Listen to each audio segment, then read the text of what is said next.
We know elections alone are not sufficient. They're not even sufficient to secure lasting change.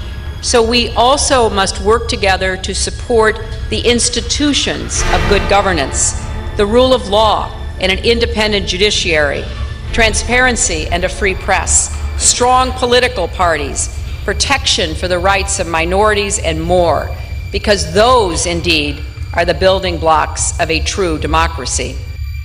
A lot of people were upset with the United States. I was happy that my government was willing to fight for my freedom.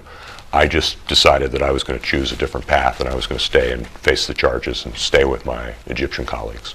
It was December 29th, so 4 or 5 days before the round 3 election. The raid was synchronized throughout the nation. They targeted 5 different organizations.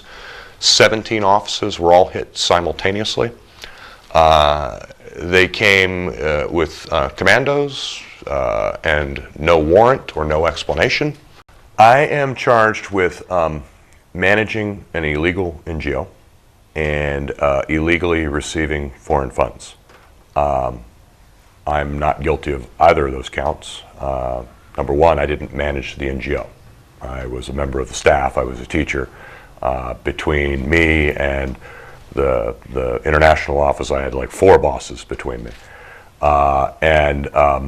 The charge of illegally receiving foreign funding, the grant for this program happened 4 months before I even got to Egypt. So we also must work together to support the institutions of good governance, the rule of law. هكذا أوضحت الخارجية الأمريكية شكرا سيد الرئيس. أعتقد كثير من السادة النواب الموقرين طالعوا العديد من الصحف الأمريكية ذاتها التي We did not. First of all, it's against the law, by United States law, for us to fund political parties in foreign countries. That's not why we were here. We were here to teach across the board. If Egypt wants to not have economic assistance and democracy assistance from the United States, go tell the United States that. There's no reason to arrest people here doing their jobs, no reason to, charge Egyptians with that. It's a government-to-government conversation. I found out when the prosecutors held a news conference, and I found out on Twitter.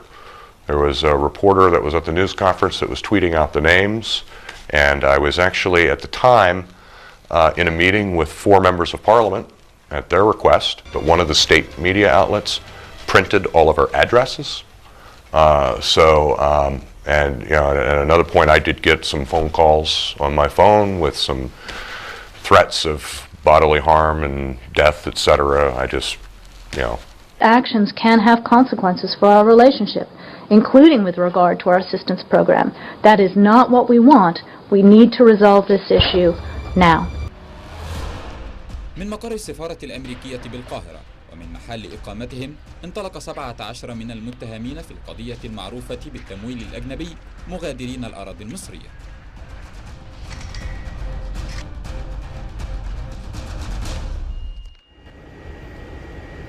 كانت طائرة عسكرية أمريكية كهذه قد وصلت في انتظارهم منذ الساعة 2:18 ظهرا من يوم 29 من فبراير.